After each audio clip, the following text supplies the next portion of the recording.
കാര്യവട്ടം ക്യാമ്പസിൽ SFI ഗുണ്ടായുസം. ക്യാമ്പസിലെ വേദാന്ത പഠന കേന്ദ്രം അടിച്ചു തകർത്തു.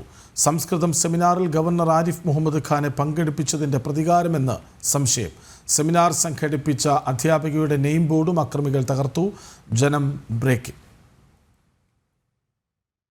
കേരള സർവകലാശാലയുടെ കാര്യവട്ടം ക്യാമ്പസിലെ സംസ്കൃത വിഭാഗം നേതൃത്വം നൽകുന്ന വേദാന്ത പഠന കേന്ദ്രമാണ് SFI പ്രവർത്തകർ അടിച്ചു തകർത്തത്. ഇന്ന് രാവിലെയാണ് ഓഫീസ് ആക്രമിച്ചത് ശ്രദ്ധയിൽപ്പെടുന്നത്. കഴിഞ്ഞ ദിവസം യൂണിവേഴ്സിറ്റി ആസ്ഥാനത്ത് ഗവർണറെ പങ്കെടുപ്പിച്ച് നടത്തിയ സംസ്കൃതം സെമിനാർ അലങ്കോലപ്പെടുത്താൻ SFI പ്രവർത്തകർ ശ്രമിച്ചിരുന്നു.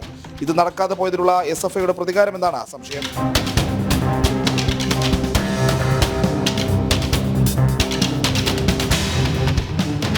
സെമിനാറിന്റെ മുഖ്യ സംഘാടകയായിരുന്ന സംസ്കൃത വിഭാഗം മേധാവിയായ അധ്യാപിക തന്നെയാണ് വേദാന്ത പഠന കേന്ദ്രത്തിന്റെ ഡയറക്ടറും. അധ്യാപികയുടെ നെയിം ബോർഡും അക്രമികൾ നശിപ്പിച്ചു.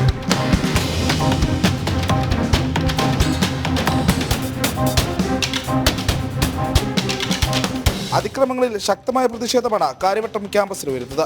അക്രമികളെ അറസ്റ്റ് ചെയ്യണമെന്നും നാശനഷ്ടങ്ങൾക്ക് നഷ്ടപരിഹാരം ഈടാക്കണമെന്നും NTU യൂണിവേഴ്സിറ്റി സിൻഡിക്കേറ്റ് അംഗങ്ങളും ആവശ്യപ്പെട്ടിട്ടുണ്ട്.